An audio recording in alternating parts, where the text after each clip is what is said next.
everybody, and welcome to this week's edition of Straight Talk with Bren O'Brien and Tim Rowe from The Straight, brought to you by our sponsors, Darley and Inglis. Today, we reflect on the Melbourne Cup from a racing, breeding and wagering perspective. Racing New South Wales annual report, what's to look at there? An interview with Godolphin's Jason Walsh on what was an extraordinary derby day for the Blue Army. In breeding, Blue Gum at Morns, Sejardan, big bidding at Keeneland, and a new recruit for Swettenham. And in wagering, easy goes big bet, a stunt or not. And are we seeing a revival in betting on racing? Tim, thanks for joining us. Another Melbourne Cup into the basket. Interesting year. I think, from a broader public point of view, there was a great cut through of this race, and it was because of the result with Jamie Melham. She's such a relatable figure. Someone people really sort of get around, second female jockey to win the race, which was obviously significant enough. Yeah, I mean, it felt like it had a good cut through this race, and obviously with everything else going on, no adverse results. Every horse got through. I think the VRC and Race of Victoria would be pleased with how things went. Yeah, I thought it was a good race and terrific ride from Jamie. If not that anyone would, but if anyone does question the bravery of the jockeys, there was a couple of very narrow gaps that made all the difference. Yes, she had the horse to take those gaps, but she took them.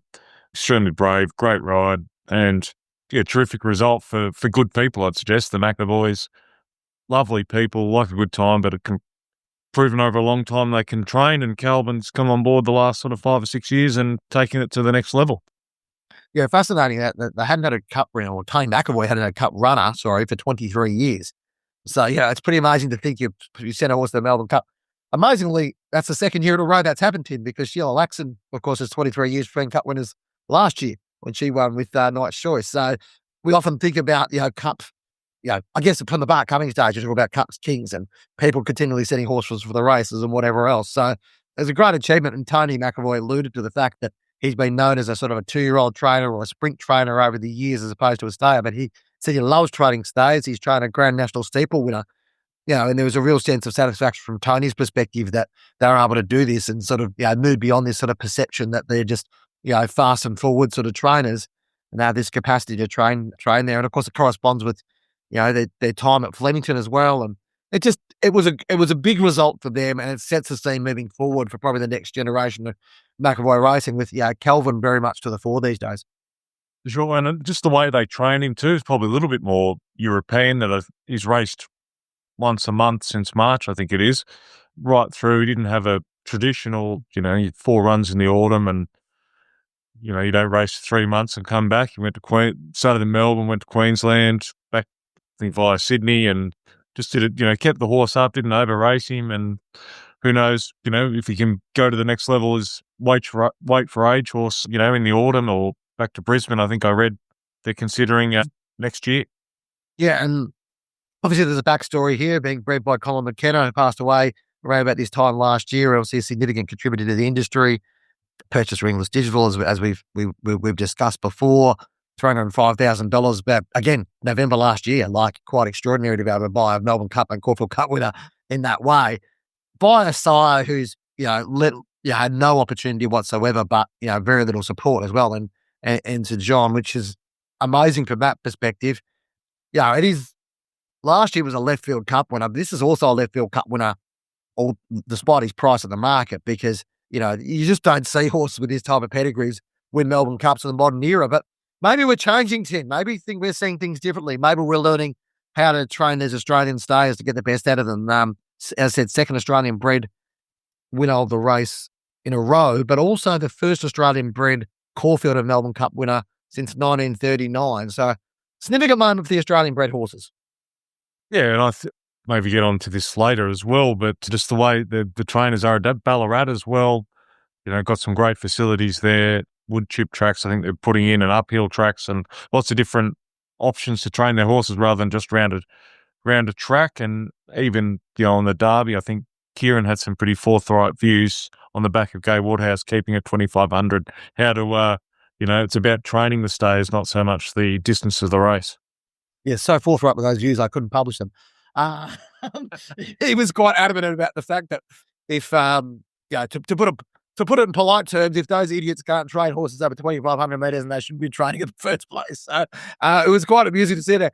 Just quickly back to the Cup, some positive wagering data as well for the Melbourne Cup, and we'll get onto that a bit later on, but it looks like there's a bit of a rebound in wagering data and overall, and sort of coming off Derby Day. The bookies had a tough time Derby Day. I tell you, they did have a good time on Darley Day. It was Godolphin. We're going to talk to Jason Walsh in a minute, but significant results for them. Pride Journey was awesome. Look, Derby Day, probably not the same from a racing perspective, given we've lost the Champion Stakes now and probably the Hock'em to a certain extent, which I'm not a fan of. I think they should probably have that race on there, but I think the Champion Stakes is a better race this week as opposed to last week. But Derby Day seems to have sort of rebounded to a bit of its former glory, Tim. Look, I wasn't there. You were there. Look, plenty of opinions. It seemed to be, there's a Golden Eagle in Sydney, which I think a good meeting, complementing. That helps wagering. Derby Day's always been arguably the biggest betting day of the year for outside the Melbourne Cup. But in terms of the day, great betting. It looked good on while I was at the pub watching it. Looked like fun. You were there. I've even heard whispers you might have. Did you get access? You're into the mounting yard with the wrong pass, got past the green coats, and then Jun Zhang couldn't get in. No, well, I'm sorry how powerful I am, or possibly that I was able to push my way past. But yes, I might not have had exactly the correct pass. I sorted that out by Tuesday, Tim, so I've got no more comments to make at that at this stage. But yeah, first race on Tuesday, Jun was waiting outside the. Tell you what, they can be pretty tough. Those the green coated staff at the VRC, and given Jun Zhang hung half the field in the first race, and is responsible. And through his father-in-law, of course, but responsible for the biggest investment in Australian racing history. You think maybe you get waved through, but anyway, that's these things happen, I suppose, at race courses. I'm sure he got into the mounting yard eventually. Yeah, and actually, no, he definitely was in the mounting yard for the Melbourne Cup because I saw him talking ahead of River of Stars running a very good race, running fourth in that race. So, no, it was a great Derby Day. Yep, and we had a chance to have a chat with Jason Walsh about what it meant for Godolphin, given they got those two really important Group 1 winners. And joining us now is Jason Walsh, racing and bloodstock manager for Godolphin Australia. Jason, been a brilliant spring so far for Godolphin. You've had a great run with your 3-year-olds. Bowocked in the Golden Rose, Attica in the Spring Champion, and the Group 1 double with the 2 colts on Derby Day, which we'll get onto in a minute. But, I mean, it couldn't have sort of been a much better spring, could it, the way things have evolved? Yeah, it's really been spectacular, Bren, to be honest. As you said, we've managed to show up most weekends and have nice stakes winners. And, with the 4 colts in particular that have all won Group 1s, it's the very core of what we strive to achieve. And, it's been a very rewarding period for the organisation. Well, let's get on to the weekend. 10 Tyrus, I know, Group 1s aren't a given, but there's been big raps on him for a long time, and he sort of probably played the patient game, avoided Sydney, and got the rewards on Saturday with the Coolmore, really valuable win for him. Yeah, it was. He's a really high-class animal, and he really put the writing on the wall at 2, very narrowly edged out in the Blue Diamond, and then a dominant winner of the Todman, which had us extremely excited about his slipper prospects, which were dashed shortly thereafter with the news that he'd had a hind limb lameness coming out of the Todman, so we couldn't let him take his place there, and as a result of that, he had a long and gradual rehabilitation process back to the track, and that, to a large extent, forced our hand not to rush him towards early season features and make the Coolmore his goal. And, the Freedman team did a wonderful job in handling him and having him ready to fire on that day. And that saw the explosive performance. That was a dominant victory and in the fastest time in that age group or ever on record. So, look, he's a hugely exciting colt. Yeah, and obviously exciting long-time prospect for the Darley stallion ranks. I mean, aside of Street Boss, how does he compare to, obviously, Anamo's the other sort of things? I mean, how does he compare physically sort of as his developments come through, Jason? It's an interesting point, Bren. I think he is his father all over. Yeah. Everything about him, he's got probably his greatest attribute is his constitution. So he's come out of Saturday's performance like he hadn't gone around. And, plenty of people say this, but it's genuinely true that we've had the goal of running him twice this week for as far back as 3 months. When we started on the campaign, he's just got this nature and, as I say, constitution that just allows you to ask questions of him every day, and he's back at the box door ready for whatever else you've got for him. And physically, he is very much in the mould of his father. Big, strong, well-balanced, great depth. He's just got everything you need, and a cheeky nature at times, but, the charisma that good colts carry with them, and he's got that every day, and he's a pleasure to work with, and he's as I say, he's very much cut out of the same mould of his father. So therefore, it sounds like you're quite confident that he can take on the older sprinters and beat them on Saturday. How do you see this crop, the 3-year-olds, matching up against the older horses? Yeah, well, it'll be interesting, and that's not to dismiss the test it'll be for Tentaris taking on the older horses for the first time. He's clearly adept down the straight, so it's nice to be taking them on there. And, he'll have to maintain his form to be beating, the best sprinters in the country that this weekend can throw up. In terms of how the 3-year-old crop compares, I mean, even within our own system, it was very satisfying to see Tempted run as well as she did in the Everest, and that would give you confidence to finish as close as she did to Ying Rising.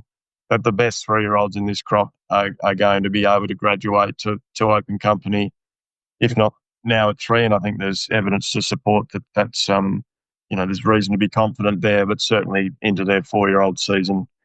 And, when you look at these independent ratings that the form analysts are throwing up, they're very strong. So, look, we're not in any way diminishing the task ahead of us and Tentaris, but I think we've every reason to be confident that he'll present in the best order he has for the preparation on Saturday. Bivock out of the run on Saturday, obviously first time down the straight. Sort of, what did you make of his run? And I mean, what does the future look like for him? Because obviously, he's a Group 1 winning sprinter. He's got a lot of upside as well, doesn't he? Yeah, no doubt. He's a brilliant colt, and the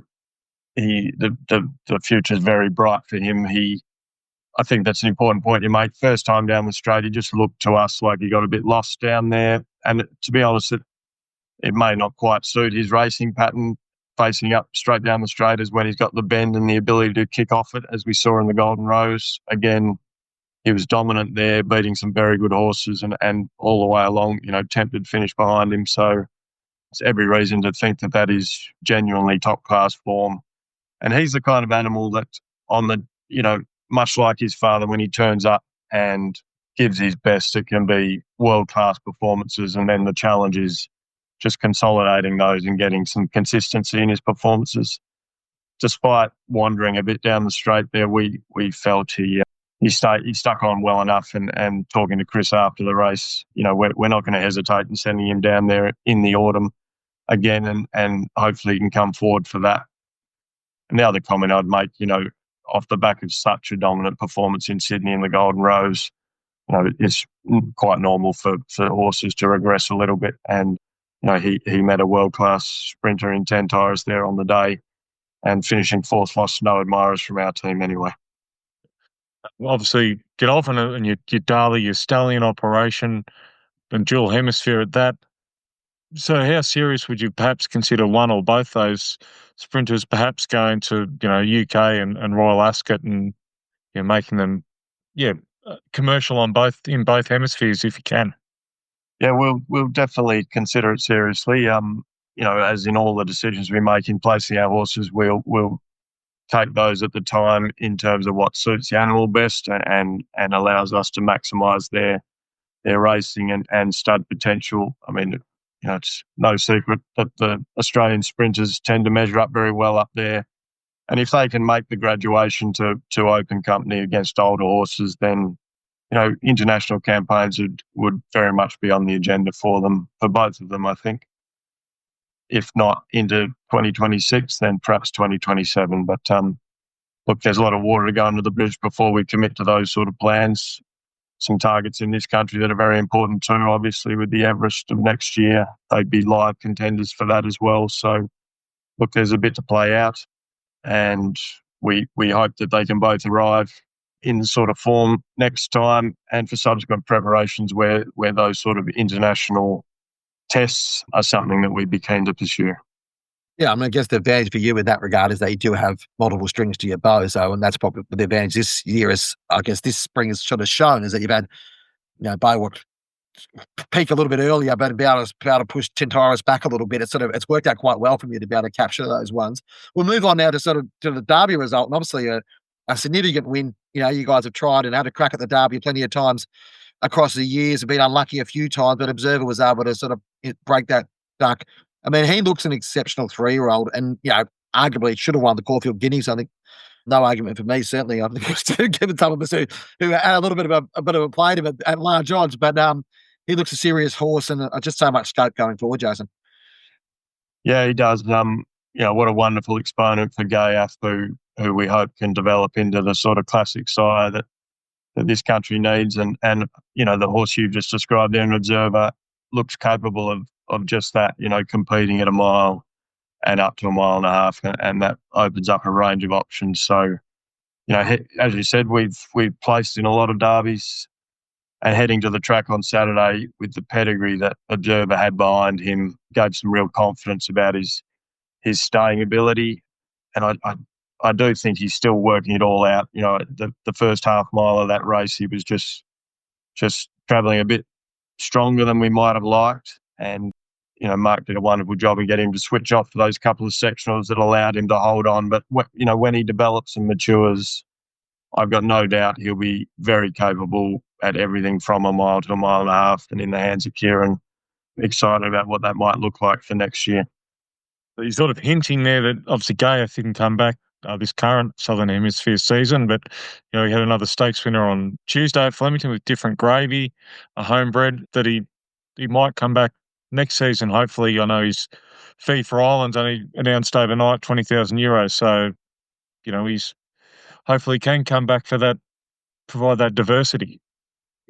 Yeah, we're very hopeful of that. Obviously, he had a busy time in Ireland in the early part of 2025, and having shuttled for those consecutive seasons, the decision was taken just to give him a break. So at Godolphin, where we've got a lot of foals by him for this season, so we're well exposed to him, and as I say, just given the profile that Gayaf had himself, but it's clear that they're really hitting their straps now into their classic season and at classic trips, and that's the kind of stallion he's going to be for this country. And Dylan Boyd, there's a lot of commentary about how we don't really breed that type of horse too much anymore. The scope of prize money on offer, and the dreams that many of us have of winning feature cups. He's the kind of stallion that might produce you a Guineas prospect at 3 and a cup horse as an older horse, and that'd be hugely exciting for this country. Yeah, exactly right. And of course, we've had the last 2 Australian Melbourne Cup winners have been Australian bred, so maybe give a bit more confidence to the local industry that we can produce those type of horses. It's been a remarkable sort of 6 to 9 months for Godolphin. Obviously, there was a lot of attention around what was going on with the changing of the private training model, the public training model. Obviously, the results are showing for themselves, but when sort of 6 months ago, when you started looking at what were then your 2-year-olds sort of as they were coming through, was there a sense amongst the team that actually we've got a really good bunch of 3-year-olds here the next season, and that, dispersing them out to trainers aside, that there was always that sense that you had momentum on your side from the quality of horses that were coming through? Yeah, I think, they'd performed well at 2. A filly like Tempted, she was a bit unlucky in a Blue Diamond, ran very well in a Golden Slipper and came back to win the Percy Sykes. Playbox, as I say, he put up a performance in the Silver Slipper that suggested that on his day he was very, very capable. And we talked about Tentaris' record at 2. So that class of animal had already shown themselves to have good ability. And historically in our system, there's a wave behind them that are waiting until they were 3. And horses like Attica were very much in that mould, unraced, but beautifully bred, obviously, and had shown quite a lot at home. So we were hopeful for him. There's still some to come. There's I'm Invincible filly called Taxation, who I'm very hopeful has Group 1 class ability. So both of those horses are with Joe Pride. And then even an animal like a Hope, who, James had run him in some nice stakes races at 2, and he hadn't really delivered on what he'd shown at home.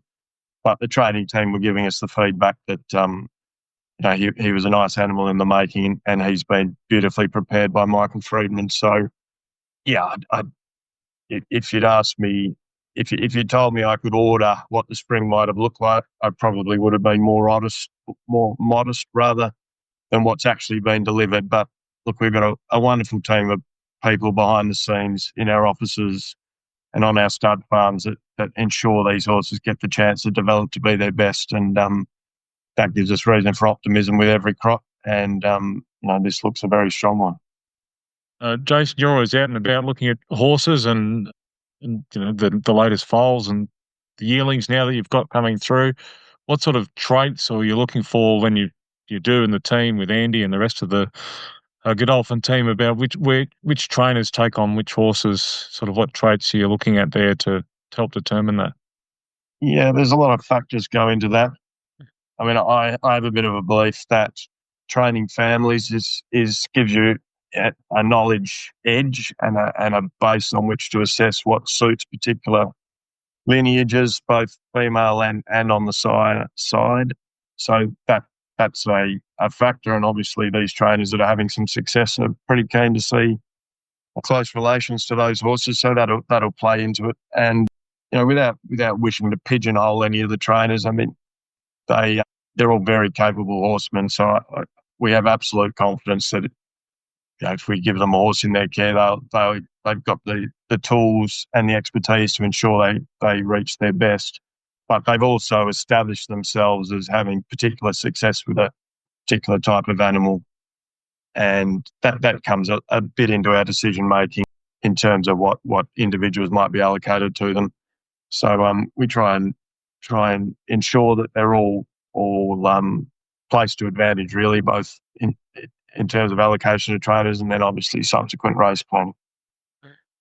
That the current crop of 2-year-olds have got a hell of a act to follow, given what's happened with the 3-year-olds so far. I mean, what's the sort of confidence and reports from the different stables so far about what you're seeing there? And yeah, I mean, the sort of, I guess, how you sort of plan them out going forward throughout the 2-year-old season, Jason? Yeah, so we have a philosophical approach to Godolphin to let these horses be whatever it is they're going to be. So in no way are they forced to come early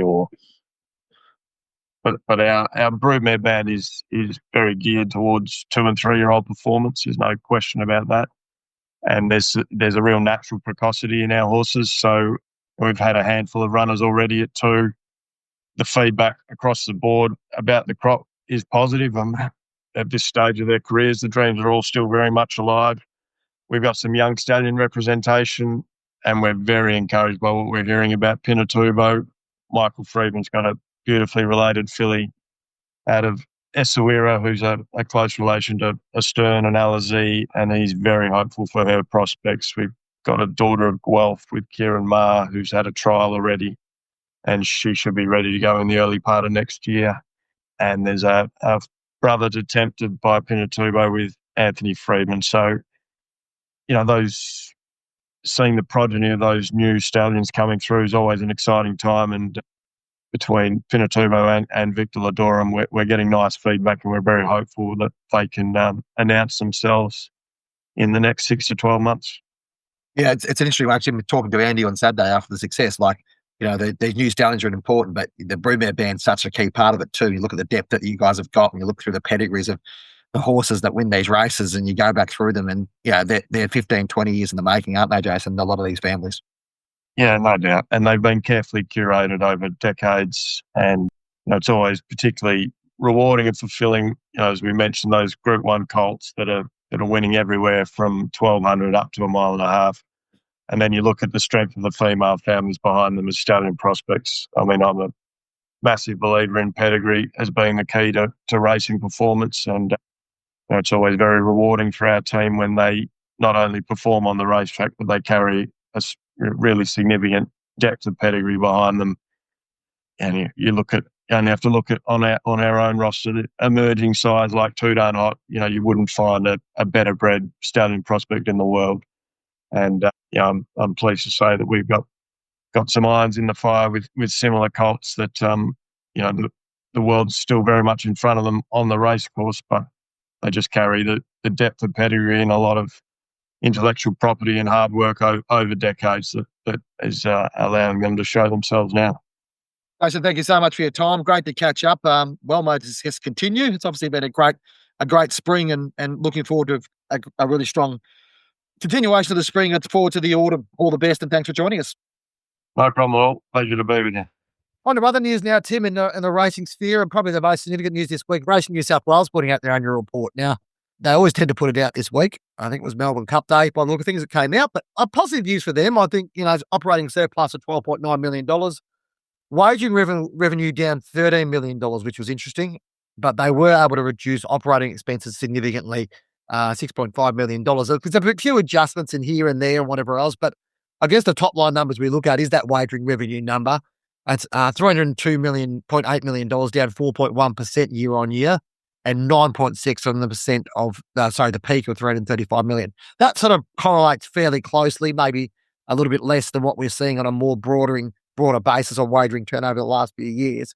So probably not a bad result, really, given what New South Wales Racing is. There was a couple of significant reduction, what's called the first charge, which comes through the tab. New South Wales is a bit different to Victoria because tab revenue goes to the clubs, but Racing New South Wales is going to cut up its first. It's complicated. The only thing I will say about New South Wales wagering revenue, we don't really get a clear picture of where that's coming from, because if you look through the way that they define it, it's basically a sort of amalgam of racefields fees, tax parity revenue, body consumption tax revenue, odds and evens revenue. I don't know if there's any of that left in. Everest slot revenue, which is interesting, and revenue from Kosciuszko ticket sales, sponsorship revenue, and prize money subsidies. So it's a sort of a broad bucket they put that in, and so it is harder to work out on that. But I think overall, what was significant is Racing New South Wales still has a massive war chest. It's got $292 million in provisions across sort of 3 or 4 key areas moving forward. So, including prize money provisions. Like, we were expecting prize money wars to moderate, and they probably have to a certain extent. They're certainly leveled off, but I can't see while they've got that money in the bank that Racing New South Wales is going to take a backward step on prize money, despite some of the challenges of the clubs, including the much publicised challenges of the ATC. I can't see that sort of moving forward. So it is an interesting one. I think it's probably, it's probably a fairly realistic view where the industry's at in terms of, you look at that Racing New South Wales stuff. It'd be interesting to see what comes out of Racing Victoria. There's been a degree of positivity there, but they obviously recorded, I think, a $12.5 million deficit last year, Tim. So it'd be interesting to see where that goes. Racing South Australia's data is due to come out in the next little bit. I'm hearing that they'll have a deficit, but they sort of plan for that, and they're moving forward. So it's an interesting time of year just to have a look at the temperature test of the industry, because I think it's easy to get caught up in all the hype of the spring carnival, but it is a 12-month-a-year industry with a few challenges in it still, and there's still a few problems to solve. The following segment is brought to you by Inglis. Inglis Digital continues to produce extraordinary results. On Tuesday, Half Yours sold less than 12 months ago on Inglis Digital platform for $305,000 on Australia's most famous race, the Melbourne Cup. Here's just one of a host of Inglis Digital graduates to taste victory, including Cabela's on the first day of the carnival. Speaking of Derby Day, the Inglis Classic graduate Pride of Jenny continues to amaze with her all-the-way win in the Empire Rose Stakes. The champion mare is aiming for 2 Group 1s in a week when she tackles the Champions Mile on Saturday. Want to find the next Half Yours? Check out Inglis Digital. Looking for a champion like Pride of Jenny? Keep an eye out for the Inglis Classic catalogue, available later this month. Team on to breeding now, and sad news with the death of Sejardan announced yesterday. Apply for Blue Gum. They've obviously, it was a new era for them when they started bringing their stallions together. They switched to Sejardan and Flying Arden. I think they've also got Oxley Road as well. Yeah, it's tough when you've only got a very young stallion, only 6 years of age. He's only got 2 crops on the ground. He's got another one, obviously, a smaller crop coming now. Difficult time for them, and it's an unfortunate part of the industry sometimes that there are hazards that are involved in.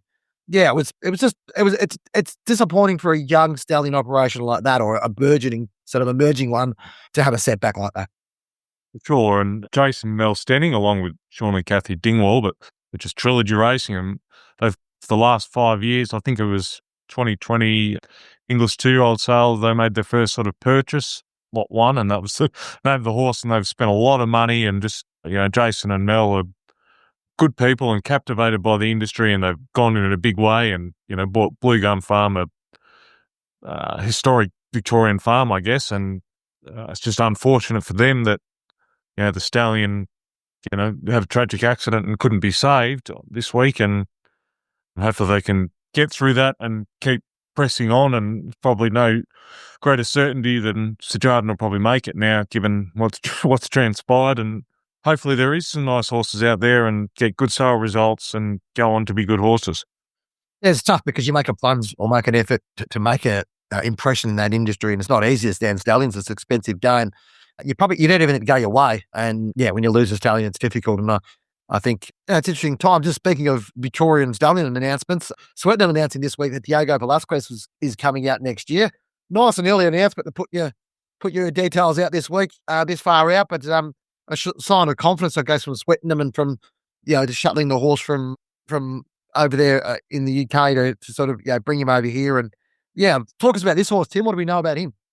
Well, they say he's the fastest son of Frankel, really fast miler, nice horse bought by Adam Sangster's brother Sam, and I think was bought on the eve of a Group 1 race, and then they happened to knock it off in France, so that was a big result for them. As we know, Frankel's a tremendous stallion. I guess from a commercial point of view in Australia, the query might have been that they're not. So they do take a bit of time and they get distance, and that's maybe they'll breed, Melbourne Cup winners and just good horses and Derby horses. But they've waited for a faster version, I guess, of a Frankel, and they're hopefully can get the support and be a nice horse for Victoria and Australia more generally. Yeah, it's an interesting strategy. Sejardan have often spoken about the fact that they do look for the fastest sons of with Toronado. They're the fastest son of High Chaparral. I think Wooded, fastest son of Wood and Bassett. They've gone down that path of trying to find horses which suit that Australian market. So it's an interesting one, and a grandson of Galileo and a grandson of Galileo produced a Melbourne Cup winner this week, Tim, in St John. So you never know how these things can work. Of course, just quick one back one of the Melbourne Cup. Galileo's now have 40 Melbourne Cup winners without success. His son Theophilo's had 3 Melbourne Cup winners, and St John with 22 runners is now a Melbourne Cup winner. So it's funny how it can work out. It is an international market, and we're looking across the Pacific to America at the moment and what's going on at Keeneland and Southwick Tipton this week, Tim. I mean, what did you make out of what's been happening there? It seems like there's still a lot of strength and confidence in that American market. Yeah, as we spoke about multiple times recently, there's, the booming yearling sale market, and that just feeds the breeding stock sales. Interesting, like a Wesley Ward, very good trainer over there, trains a lot of 2-year-olds, generally has one going to Royal Ascot most years. He was in the weanling market at both Phasing and Keeneland so far, bought some nice weanlings, but on the mare side, Yulong's bought a few to support Raging Torrent and Carl Spackler, the Lope de Vega horse that Kieran Maher trained briefly in Europe. They're both going to Lane's End to start in the US next in 2026, and I'm just looking through the results overnight. So it was day 2 at Keeneland. John Muir and Milburn Creek bought one mare, a Warfront mare, for $475,000 US. So they generally buy 1 or 2 over there each year, and I'm sure there'll be a few other Aussies trying it. With the exchange rate and the competition, it's quite difficult. But Keeneland's there's plenty of mares for sale and over multiple days, so I'm sure they'll get their chance. Yeah, speaking of America, the Breeders' Cup was obviously on the weekend at Del Mar. Great spectacle and great racing. And Willie Mullins, what a genius he is, bringing a horse that couldn't get to a Melbourne Cup because he's got a screw in his leg, but was able to go and win a Breeders' Cup turf, Ethical Diamond. It was a remarkable win. I think Willie was even surprised by that one. The horse had won a maiden jumps race in Pudston in February. It goes on a Breeders' Cup turf. But what is interesting from a breeding perspective, we saw juvenile turf winner Gustad impressive. It's obviously the son of Star Spangled Banner out of an Exceed and Excel mare. That just screams to me that at some stage in the near future, the next couple of years, we'll see him on a Coolmore Australia roster. Timmy looks the right type of horse to be coming out here with that profile and making an impression in Australia. Definitely, he made his sort of mark early in the 2-year-old season. He won the Coventry, didn't he? Yep. Yeah, he looks like a nice horse, and that was a big win at Del Mar. Missed the start, a bit slowly away, caught wide, had to maintain a long run, and I know they can do that over there. They sort of go hard, but he had no favours and was strong through the line. So I think that's a great sign for a horse that he's got a big engine, good set of lungs, and hopefully for Coolmore's sake, you can go on with it and win a big race at 3, and regardless, you'll have appeal, I think, down here to a degree, being with that familiar Australian pedigree. Yeah. And I think like Coolmore had done well with bringing these horses out here and making them relevant to the Australian market. And, South Bengal Banner's, I think, much appreciated over here. Obviously, he had some fertility issues early on, but overcame them and made a mark down here. He's been much more successful in the Northern Hemisphere, but, to a certain extent, that's probably the fact that he's been mated to the right type of mares up there, and it's probably nicked really well with a few of those. And yeah, it's a great result. Like to see these Australian sires, and we saw Zoostar have that success last year with Starlust at the biggest stage, the Breeders' Cup. The Breeders' Cup looks like an extraordinary meeting, Tim. I've got my appetite. Much as I love Derby Day and I love Cup Day, I was very, watching those races on the weekend. You can see why it appeals to people so much. It's such an amazing cavalcade of stars and quality horses. And, I think Castard was Aidan O'Brien's 21st Breeders' Cup winner, which I think makes him the most successful trainer of all time. But you see blokes like, Bill Mott, winning races. He's got amazing record, Hall of Fame trainer. And, it's the best of the best will always sell well. And, obviously this time of year, our focus is very much locally, but it has really strong global relevance as well. Let's look at the wagering world now, Tim. And I was at the call of the card on Monday ahead of the Melbourne Cup, and easy to get caught up in the hype there. There was plenty going on. It was like a bookage ring back in the 1980s. There was big bet flying everywhere. The most significant one, of course, was the $500,000 placed on Al Riffa to win by EasyGo. Now, people want to know who EasyGo are. Well, EasyGo are a Melbourne technology company. They're not just any Melbourne technology company. They're the Melbourne technology company who are the owners or, basically operators of stake.com, which is one of the biggest global operators, not licensed in Australia and not licensed to offer to Australians. Now, it was an interesting one because it was clear that the word stake.com were not to appear anywhere near this one. And when we spoke when I spoke to the representative, Chris Bodie from EasyGo, it was pretty clear that they were not to talk about stake at all. This was an EasyGo play. It was about bringing their brand forward. Now, that's all good and well, but Frankie Dettori helped them pick out Al Riffa as the horse to beat. Frankie Dettori is also an ambassador for stake, and an hour after this all happened, Frankie Dettori was putting out a tweet on his platform saying, boosted odds from stake for Al Riffa, at $21, all right? So, all good and well, whatever else. I kind of feel like there's two things at play here. First of all, I think it was obviously because of Victorian law or the way things work out, they can't promote themselves in that space, which I think is an important thing because they're not regulated in Australia and they shouldn't be targeting Australian customers. What it does tell me though, Tim, I get a feeling that in the next 12 months, we're going to see Ed Craven, the billionaire, and Biljad Tarani, his partner, in some way or form, you get the feeling they're going to be involved in the Australian wagering market. And I think that can only be of benefit given they employ 800 people. They're a bigger bookmaker than Sportsbet, who are just down the road from them. I think it'll be a significant play. And it just wouldn't surprise me, given what happened on Monday, that in the coming 12 months, we see some form of play from some EasyGo related entity in the Australian market. The other aspect I was going to talk about too is, they weren't the only ones. And Tim, we're interested to get your perspective on this about, Sam Swannell from PointsBet was betting to win $1 million in about 6 or 7 different roughies. Now, whether that's a little bit of, laying off and getting liabilities down and making a book or whatever else. I spoke to Sam afterwards, had a bit of a chat with him, and I think he was enjoying getting back into it. He said the vibe was pretty good. Wolf Jam were very active as well. Kingsley Bartholomew and Richie Irvine and those guys keen to do that, creating content around it. It does seem that there's a bit of a resurgence in the old school betting methods, Tim, which can only be a benefit, I think, in racing. I think, obviously there's an element of promoting responsible gambling and all these types of things, but these big bets do capture the public's imagination, don't they? They definitely do. You were there. You were sort of providing updates occasionally of what was happening, and you can't help but wonder where the money's coming from, whose money it is. And it appeared to be, wasn't just bookies betting between themselves and betting back. There was, some genuine betting with the McManuses, JP McManus and his son, Kieran, and Tony G, who had Sharon Al Riffa and half yours. Good luck to him.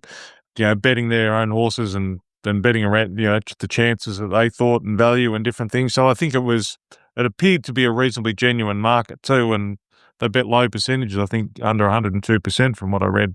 So, there is value there if you can get along there, and probably for anyone that wants a reasonably sized bet can get on and at good odds. Yeah, I think it's good to be able to show that. And I think it's also good to be able to show the importance of, low percentage betting. Like those markets come down, I think it's important to be able to do that. I'd be interested to see what the markets were in the Melbourne Cup overall, Tim. I haven't done my maths on what the starting price was yet, but it seemed to me like there were a lot of horses. There were very few horses above 60 to 1. Like usually in the Melbourne Cup, historically, there were horses 120 to 1, 150 to 1. Maybe last year's the Knight's Choice thing sort of stung them a little bit, but it seemed to me like at one stage I looked 5 minutes out in the race and Athabasca was the longest horse at $61. There were a lot of horses in that sort of 30 to 1 sort of range, which is unusual. It was an open Melbourne Cup at the top end. It's $7 and $8 favourites. I get that.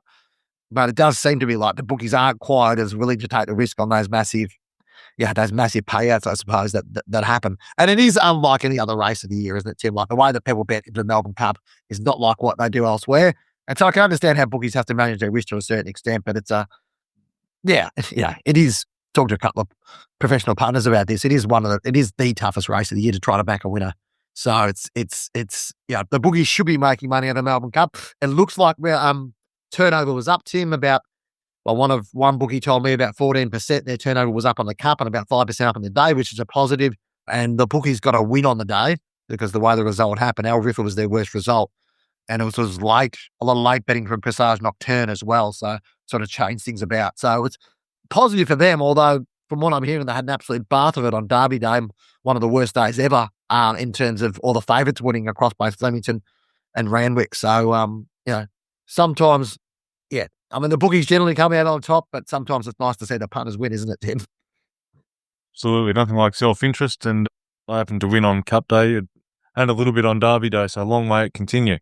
Well, exactly right. Well, we roll on today with Oaks Day, and then we've got, of course, Champions Day on Saturday. So, it's a fascinating time of year, and it really is the time when, it is bookie v punter.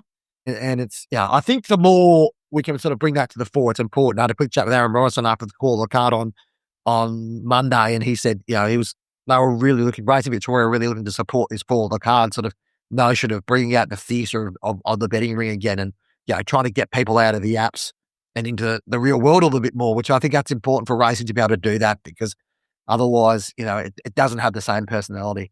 All right, thanks for joining us on Straight Talk, brought to you by our fabulous sponsors, Darley and Inglis. Don't forget to give us a rating wherever you're listening to our podcast, and be sure to subscribe. Don't forget to sign up to the Straight membership, $19 a month or $199 per year. But if you put early member in the code, you'll get $20 off. So for our annual price. So make sure you subscribe, get access to all the content on thestraight.com.au. It's a brave new era, and we're happy to welcome you on board as a member. Send us an email at editor@thestraight.com.au if you've got any thoughts around the podcast, and we'll talk to you again next week.